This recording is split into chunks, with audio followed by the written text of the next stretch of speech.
morning students, how are you all? I hope you all are fine. So this is your Hindi class. Today we will read chapter number 15, मंदबुद्धि शेर। एक भूखा शेर जंगल में मारा मारा फिर रहा था। उसे बहुत जोर की भूख लगी थी। काफी देर तक भटकने के बाद भी जब उसे शिकार नहीं मिला तो वह सोचने लगा, अब क्या करूं, कहाँ जाऊं? काश हम भी दूसरे जानवरों की तरह फल फूल पत्ते खाकर शाकाहारी रहते तो मुझे इस प्रकार भूखा ना रहना पड़ता। तभी शेर को एक गुफा दिखाई दी और वह उसमें घुस गया। वहां पर कोई भी नहीं था। उसने सोचा, यहाँ तो कोई जानवर नहीं रहता होगा, यहाँ कोई जानवर रहता होगा, जब वो आएगा तो मैं उसे मारकर खा जाऊंगा। ऐसा सोचकर वो वहां बैठ गया।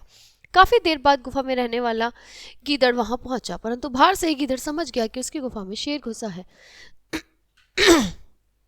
उसे अपनी मौत नजदीक दिखाई देने लगी, पर उसने हिम्मत नहीं हारी। चतुर गीदड़ ने बाहर से ही गुफा की ओर देखकर आवाज लगाई, ओ गुफा, ओ गुफा। लेकिन उसे कोई उत्तर नहीं मिला। तब वह फिर बोला, हे गुफा, तुझसे मैंने कहा था मैं जब भी बाहर से आकर तुझे पुकारूं तब तू मुझे उत्तर देगी, नहीं तो मैं तुझे छोड़कर किसी दूसरी गुफा में रहने चला जाऊंगा। अंदर बैठे शेर ने सोचा कि गीदड़ जब यहाँ आकर बोलता होगा तो ये गुफा उसकी बात का उत्तर जरूर देती होगी, परंतु आज मेरे भय से ये उत्तर नहीं दे रही है। मैं इसे पुकार कर कहता हूँ, शायद मेरी बात सुनकर यह बोल पड़े और गीदड़ भीतर से आकर मेरा शिकार बन जाए। ऐसा सोचकर शेर ने एक जोरदार दहाड़ मारते हुए कहा, गीदड़ भाई भीतर आ जाओ, यहाँ तुम्हें कोई डर नहीं है।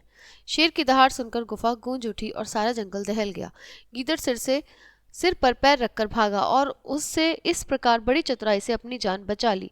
शेर अपने माथे पर हाथ मारकर अपनी मंद बुद्धि को कोसने लगा और उसके हाथ आया शिकार उसकी बेवकूफ़ी के कारण उसके हाथों से निकल गया। तो ये थी हमारी बेटा कहानी, जो कि पंचतंत्र से ली गई है, जिसमें दिखाया गया है मंद बुद्धि शेर की।